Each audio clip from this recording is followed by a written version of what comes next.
Welcome to The Business Behind Your Business, the podcast where we delve into the financial strategies and insights that drive success for small and medium-sized business owners. I'm your host, Paul Sweeney, and in each episode we bring you expert guests who share practical advice, real-world experiences, and actionable tips to empower you on your business journey. Whether you're a seasoned entrepreneur or just starting out, get ready to uncover the secrets to success and gain valuable insights into the business behind your business.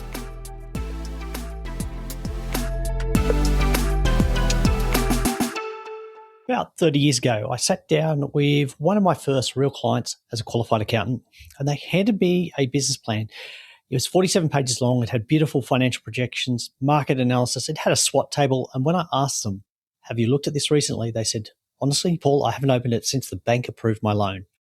It was that moment, that honest, slightly embarrassed answer, it sent me on a 30-year journey to figure out what business planning actually needs to look like for small business owners who are too busy running their business to run the plan. So today, I want to share everything I've learned in the last 30 years. So welcome back to The Business Behind Your Business. I'm your host, Paul Sweeney, and today I'm doing a solo episode on a topic that is close to my heart and genuinely something I believe can change the trajectory of your business, but only if you take it seriously. So we're talking about business planning, but not the version you've heard before, not the 40-page document that satisfies a bank and then collects digital dust. I want to talk about the method I've developed working with small, medium business owners over the past 30 years. Real businesses, real challenges, real results that, it's fundamentally changed how I approach this with every client I work with. And look, I want to be clear about what you're going to get from today's episode because I think it's important to set that expectation up front. By the time we finish today, you're going to understand exactly why traditional business plans, they almost always fail. And it's not the reason people think. You're going to have a clear framework for what a business plan actually needs to do for a small business owner. And you're going to hear about a tool I've been building and refining specifically for business owners like you. And look, it is a one-page plan, but it's not just a one-page plan. It's the full planning system that sits around it. Now, this is one of those episodes where, look, if you're not driving, I'd encourage you to take out a notepad, grab a pen. Look, I'm going to give you some real practical content. It's coming your way. So let's get stuck into it today. So let me start with the question that's at the heart of everything. Why do most business plans fail? And when I say fail, I don't mean the business fails. I mean the plan itself stops being useful. Look, it gets filed away. It stops being referenced. It stops doing the job it was supposed to do. Okay?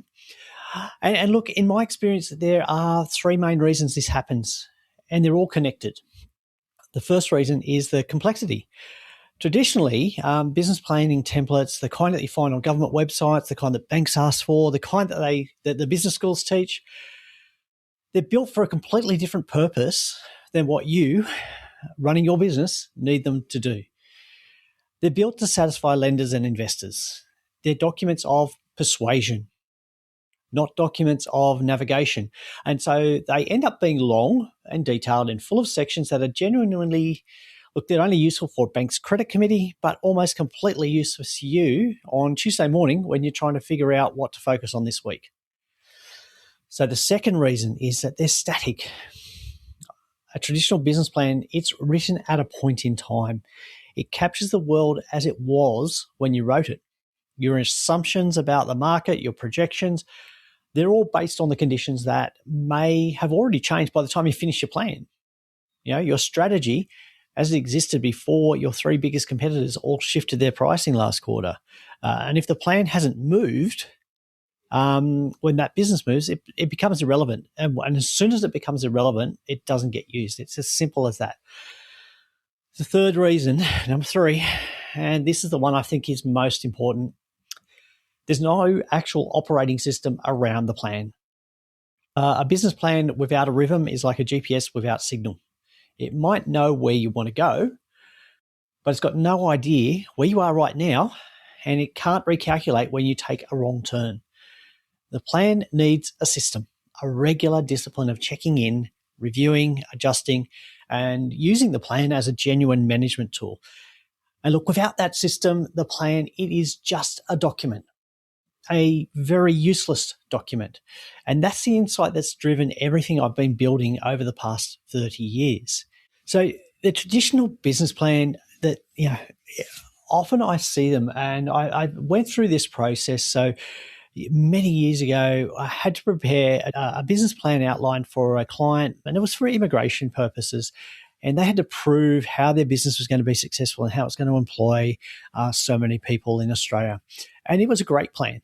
It was a great plan. It was, presented really nicely. We had a lot of detailed research and justification of why it was going to succeed and how they were going to be profitable in this organization and how they were going to create jobs and all of that.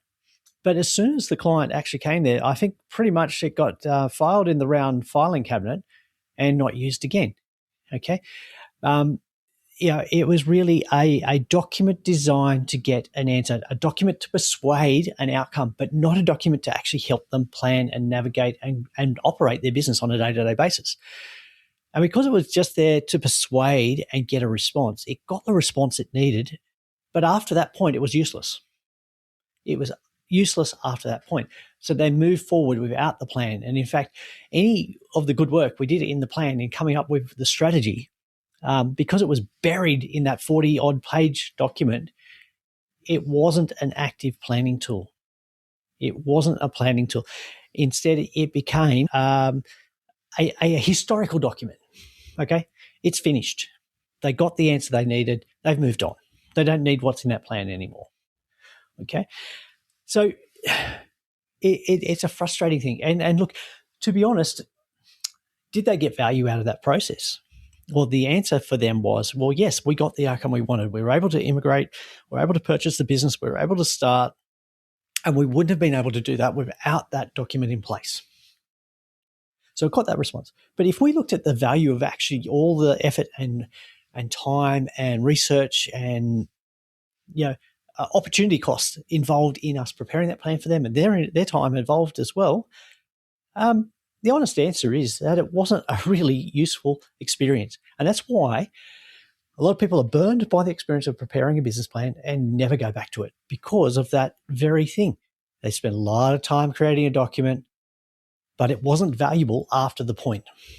Okay, so we're going to do things differently, and we're going to shift the way that we think about this. We're going to shift the way that we think about business plans. Okay, so that story I just shared is not unusual. I've had different versions of that conversation with a lot of different clients over the years, and I've even had that conversation with bank managers and mortgage brokers and people organizing finance for business. And it's always been the same conclusion, the same realization that the plan was just there to get the outcome, which was, in that case, finance. They didn't need the plan to show them that they were going to run the business better. What they needed was a better process around how the plan evolved, but also how it was implemented and the ongoing benefits to their business. Okay. Again, going back to the traditional business plan, it was designed to persuade somebody else for an outcome that you wanted. In that case, it was getting finance. Okay. And look, business plans for finance, they're very optimistic. They're always very optimistic. They're not dealing with the here and now. They're not dealing with the real struggles that you've got. Okay. They're not dealing with the way your business looks right now, today. They're dealing with, an overly optimistic, rose-colored picture of how things are going to be, and you've done all this research, and you're going to compensate and you're going to overcome because you've done the research and you've got a strategy, but you don't actually need to implement. Nobody checks after you've got the finance whether you've actually implemented on your plan. So instead, we're going to walk through the method that I've developed over 30 years, and I'm going to say upfront that this is not theory. This is not a theoretical exercise. This is what I actually use with my clients, and it's the framework I've refined through 30 years of sitting across the table from real business owners, seeing what works, seeing what gets used, and also seeing what gets abandoned. And look, at its core, this method, it's got three components, three simple things. Three things you need before you can actually get your plan to work properly. The first thing is clarity. Clarity. You need to know very precisely what your business is, who it serves, what the problem it solves, and where it's genuinely headed. Okay, where are you headed genuinely? Not optimistic, best idea, but where are you genuinely heading with your business? Not in a vague sense, not in a we want to be the best in the market sense, but real specific, honest clarity about the business you're building and why. The second thing is simplicity. Your plan needs to be simple enough that you will actually use it. That means it needs to be short enough to read in 5 minutes. It needs to capture your priorities, not everything, just the things that are genuinely going to move the needle, going to move your business forward. And it needs to be visual enough that you can put it on a wall or keep it open on your desktop and reference it in real time. And the third thing is the rhythm. This is the operating system piece. And perhaps this is the engine room, the heartbeat, okay? The thing that really drives the process. Your plan needs that regular heartbeat, weekly, monthly, quarterly discipline of checking in with your plan, reviewing your numbers, adjusting your priorities, and keeping the whole thing alive and relevant. Look, without this rhythm, even the best plan, it's going to get quiet. It's going to get quiet and it's not going to move forward. So clarity, simplicity, rhythm, that's effectively the method. And everything I built, including the one-page business plan and the business planning operating system, it's designed to deliver all of those things, exactly those three things for small business owners. And look, before I go deeper into each of these things, I just want to mention something quickly. If you're finding today's content valuable and you want to go even further with this, I've been building out a dedicated resource over on my other YouTube channel on Paul Sweeney Accountant. And over there, you'll be able to find some of the specific content around this one-page business plan, how to build one, what it needs to include, and how to use it as a living tool in your business. Look, I'll put the link in the show notes, so go and have a look. It's practical, it's free, and I think it'll genuinely help. Now, let's get back to the method. Let's get back to the promise of what I've said we're going to deal with today. So let's go deeper on clarity, because I think this is the piece that most business owners underestimate and the piece that causes the most problems downstream. Okay. So when I sit down with a new client, I ask them, who's your ideal customer? I want you to think about that and how you would answer that question. And I mean, really answer it, not small business owners in Australia, not people who need our service. I mean, what does your best client look like? What industry are they in? How big is their business? What specific problem do they have that you solve? And what does their life look like when that problem is unresolved? And what does it look like when you fix it? Because here's the thing. If you can't answer that question with precision, all of your marketing is going to be scattered. Your sales conversations, they're going to be inconsistent. Your team, they're not going to know who to say yes to and who to refer elsewhere. And your business plan, no matter how well you write it, it will be built on a foundation that isn't quite solid, and that's when it falls apart. So clarity is where everything starts. And in the one-page business plan framework, it's the first thing we nail down before we touch anything else. Now, clarity also extends to your goals.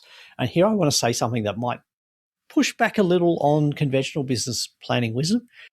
Most business plans I've seen are full of goals that sound impressive, but aren't actually useful. That's right, they sound impressive and they aren't useful at all. So revenue targets without a clear pathway to get there. Market share ambitions without a clear understanding of the competitive landscape.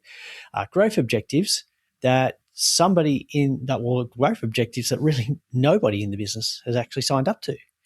They're actually pretty impressive goals, but they're very much pie in the sky and vague.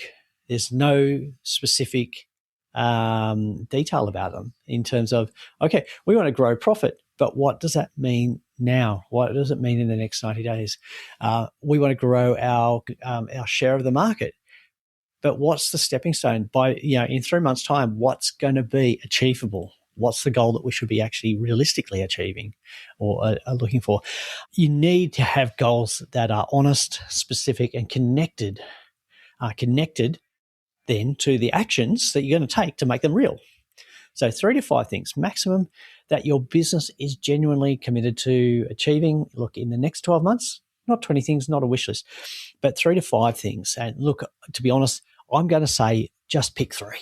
Just pick 3, okay? Because you're running your business. You're going to be busy anyway. So just pick 3. So 3 things that you are prepared to organize your resources around, make decisions based on, and hold yourself accountable to every single quarter. So every 90 days. And that's clarity, and that changes everything when you have it. So a lot of the time, a client or a business owner, okay, and I'm talking from the client perspective because that's my business. I advise business owners, so they are my clients.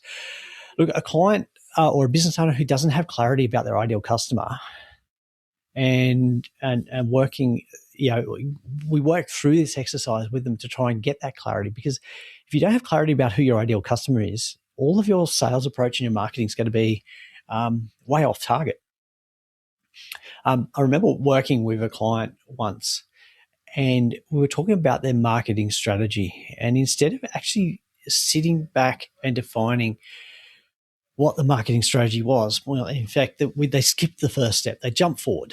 They didn't actually look at what they needed to grow with sales. They didn't look at what kinds of customers they wanted and how many customers, etc. Instead, they jumped on the bright, shiny object bandwagon. Okay, they got excited and they thought social media, Instagram, fantastic. All of our employees love it. They're on it all the time. They're sharing their stuff. It's a great way to grow. And one of the biggest problems was none of their potential customers hung out on Instagram. That's not where they spent their time. That's not how they gathered their information to make decisions. They actually made their decisions by meeting in person, having a look at your past work, inspecting it. You needed to have those face-to-face conversations. And you couldn't start those conversations on Instagram because those people weren't there. You needed another way to do it. So this client was investing a lot of time in Instagram, but none of their potential customers were going to come from there. Maybe there's some of their employees, and that's a different story. But their customers were not hanging out there. That's not how they made their decisions. All of their marketing effort was misdirected because they hadn't actually looked at who's their ideal customer and where do they come from? Where do they hang out? What are they looking for? How do they make decisions?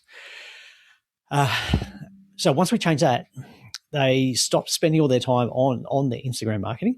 They did it more, continued doing it for that employee engagement, and actually found that the Instagram was a great way of attracting the right kind of employee, but it didn't attract customers. So they had to change their marketing approach to customers.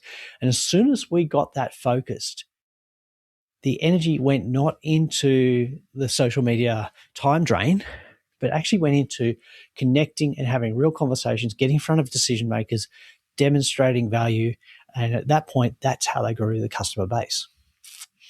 So we've got to be very clear about who our customers are. So that's one example. So being very clear about what your goals are, but how they link to the actions you need to take. Okay. So the results when you get clear are very different, very different. Okay.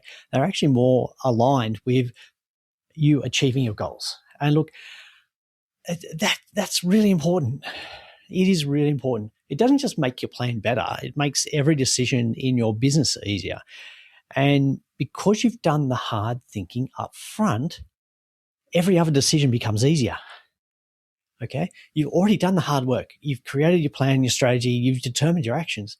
The day-to-day decisions are easier because you can go back to that reference document. You can go back to that decision, that core decision of what we're going to do. And if the decision that you're making, the answer should be very clear based on your core objective, the core thing that you've decided in your business plan. Okay, but let's talk about simplicity, okay, and specifically one-page business plan. Why do I keep harping on this one-page business plan? One, it's a lot simpler. Obviously, one page, 47 pages, 40 plus pages, one page. It's a tool that I think is very powerful, but also underutilized. Very powerful, underutilized, particularly by small business owners right now. And the idea behind this is very simple. Everything that matters about your business, your vision, your ideal customer, your key goals, and your core strategies, your financial targets, 90-day priorities, everything is captured on a single page. One page that you can read in 5 minutes, one page that your whole team can hold in their head. They can hold it in their head. It's very clear to remember. One page that a lender can look at and immediately understand what you're building. Now, when I say this to people for the first time, I often get a reaction along the lines of, look, Paul, my business is too complex for one page. And look, I understand that instinct because we've been trained otherwise. We've been trained that we've got to have the detail, the 40 plus pages. We've got to have all the detail and background and justification. But here's what I found over 30 years. The businesses that can't describe their strategy on one page usually don't have a clear strategy. They don't have a clear strategy. They've got a lot of activity, a lot of busyness, and a lot of moving parts, but the underlying strategic clarity isn't there. And the exercise of getting it onto one page is what forces that clarity to develop. It's a discipline. It's not a limitation. And look, this one-page plan concept, this idea works because of what it removes, not just what it includes, but it removes the padding. It removes the sections that are there just to impress rather than inform. It removes the complexity that makes traditional plans feel overwhelming and unavoidable, avoidable, okay? The failure is unavoidable, to be honest. But what's left is just the truth about your business, where it is, where it's going, and what the priorities are to get there. Now, at this point, I just want to say the one-page plan is not the end target. It's not what this whole thing is about. Okay, and it's the one-page plan, the document. That's not the result that we're after. It's what builds that plan. Okay, look, I've put a lot of work into the specific structure and format of this plan, and we're going to share the links to that. And if you're driving and don't have a pen, just remember Paul Sweeney Accountant and go and look for that. Okay, just put that into your browser or wherever you search these days. Search for Paul Sweeney Accountant, and you'll be steered to the right direction, right place. So I encourage you to check that out. But look, getting back to where we're at, the priority here, one page is enough. The people that tell you that a one-page plan is not enough to do on its own, they're missing a third critical component. They're missing this part, which is absolutely critical. Without this, nothing will succeed. Okay, your plan will not succeed. The reason is the one-page plan gives a lot of focus and clarity about what you need to do to move your business forward. Okay, the plan is the end result. Okay, what comes from that moment of clarity where we actually understand exactly what our business is about and who our clients are, our customers, what the business we're creating is designed to deliver to us. That journey from that point, from where we have clarity to what our plan is, which captures our actions that we're going to take, that's really powerful. Really powerful. And it helps with focus. It helps being narrowly focused, laser focused. As a business owner, you're extremely busy. You've got a lot of stuff going on. You've got a lot of pressing issues on your time. Okay, you've got family, you've got employees, you've got clients, you've got customers, you've got suppliers. You've got a lot to do. So you don't have a lot of time to focus unless you are actually able to start creating that time to focus and creating a business that works without you. So starting with just 3 things is a lot more manageable. Okay, going back to one of my clients, look, when we first started this process, we came up originally with a list of over 360 items that they wanted to put in place. Okay, and the problem with that is it's an overwhelming action list. It's overwhelming, and where do you start? And the temptation when you've got a list that big is to pick off some of the easier things to do But those easier things are not aligned with actually what you really need to do when you've got clarity and focus on what your business needs to deliver. Okay, they're often the bright, shiny objects which distract, not give focus.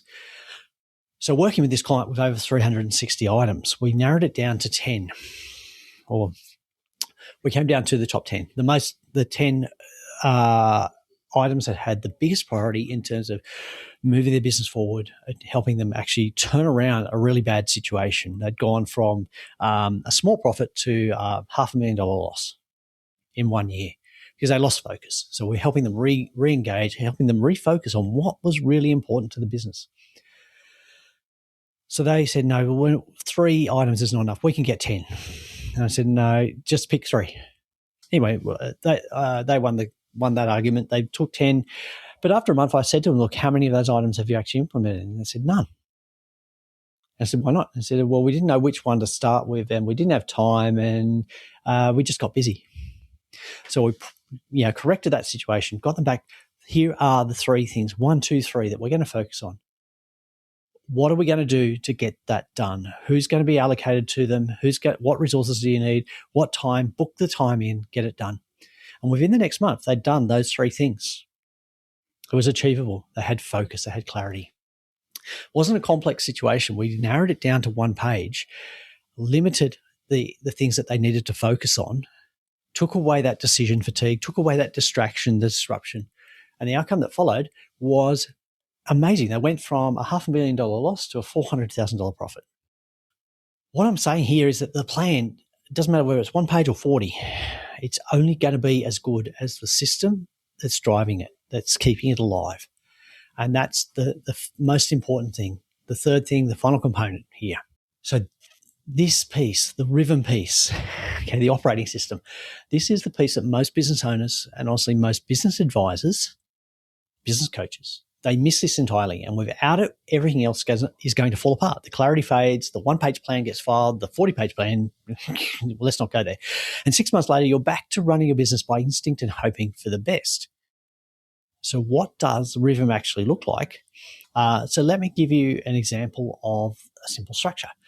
So each week we have a brief check-in with your numbers, not a deep dive, just 15 minutes. Cash position, outstanding invoices, key expenses, just enough to stay connected to the financial pulse of your business. And look, you can't manage the things that you don't measure, and you can't measure what you don't look at. So we need to get into this regular rhythm of looking at our numbers weekly. Each month, we're going to do a proper review, sit down with your profit and loss, your cash flow statement, your revenue trend, and compare actuals against your plan. Where are you ahead? Where are you behind? And critically, what do you need to do to adjust? It's not a time to panic, though.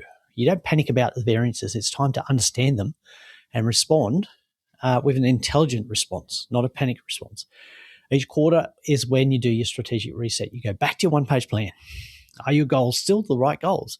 Have the priorities shifted? What did you commit to at the start of the quarter, and what did you deliver? And this 90-day rhythm. It keeps your plan alive because every 90 days you have the opportunity to recalibrate based on what's actually happening in your business right now.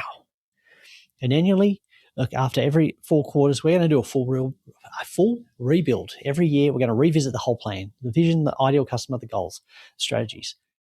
Why are we doing that? Because your business evolves, markets change, and your plan needs to evolve with them. Okay. And look, it's a little bit radical. I know, I understand. It's not what a lot of traditional business planning is about, but that's the operating system that I've been working with clients through over the past 30 years. And look, to be honest, one of the objections is it's not complicated enough, but it doesn't need to be complicated, but it does have to be consistent. The value in this exercise comes from the discipline, not the brilliance of one single planning session or how great your plan looks when you present it. It's that regular attention, regular focus that makes a difference. And that's something I've seen consistently across hundreds of clients over 30 years. So once we get into that regular rhythm, we've got clarity, we've got simplicity, we've got that rhythm, it makes everyday decisions so much easier. Everyday decisions become easier. And that stress that you're feeling as an overworked, underpaid, underprofitable business, trapped in your business, that pain just starts to disappear because you've got that focus and you're focusing on the things that are actually going to improve your business, grow your business, create a better business, which gives you more freedom. Okay, so we have to start somewhere. And look, that is one of the things I find a lot of business owners struggle with is actually starting that process. And that's the power of the system that I've been creating or that I've created. And the value is there. The results have been there. I've seen clients go through this process, and it's not just the financial result that's changed. It's how they are, their well-being, their health, their outlook, their level of stress certainly improved, okay, because they've got a business that's actually a lot more enjoyable. It's not stress. It's not creating problems for them. It's actually providing freedom for them. And that's something I get excited about. So look, everything I've just walked through here, this clarity framework, one-page plan, the operating system, I've taken all of that, and it is in a structured course that you can work through at your own pace. It's called the Business Planning Operating System. It's now available. And look, I want to be upfront about this because of why I've built it, because over 30 years, I've seen the same pattern over and over again. Business owners who know they need to do better planning, they need to have better actions, they need to be accountable, and they want to do this. They've got a genuine intention, but they don't have a clear step-by-step system to follow. And so they don't follow through on it. And they end up repeating the cycle of stress, low profit, no growth business. And we want to avoid that. We want to take you from where you are now to with no plan, no system, no way of getting out of this trap that you're in, and helping you create that business going forward, having a definite plan, a simple plan, one that you can implement. So take a look at that. There is some information. Look, there's more information available on the Paul Sweeney Accountant website and channel. Go there, find out the links in the show notes. And to be honest, it's a small investment in your time and energy. A small investment. Look, the value that you're going to get out of this process will be far, far in excess of your investment of time and cost. And big thing is you're going to have clarity, okay? Clarity and results. So we started today by asking why most business plans fail. And look, the answer isn't that planning is pointless. It's the approach that most people take to planning. It doesn't match the reality of running a small business. And traditional plans, they're too long, too static, too disconnected from how you run your business on a day-to-day basis. And without that system around your plan, it becomes irrelevant before you even print it. Like I said, the method I've developed over 30 years, which we've just gone through briefly, it's built around three key things: clarity, precise, honest understanding of what your business is and who it serves, where it's genuinely going, simplicity, just a one-page plan that captures everything that matters in a format you'll actually use, and the rhythm, a weekly, monthly, quarterly, and annual discipline that keeps your plan alive and relevant as your business evolves. So those three things together, and I want to be clear, it's the combination that matters, not any one of them in isolation.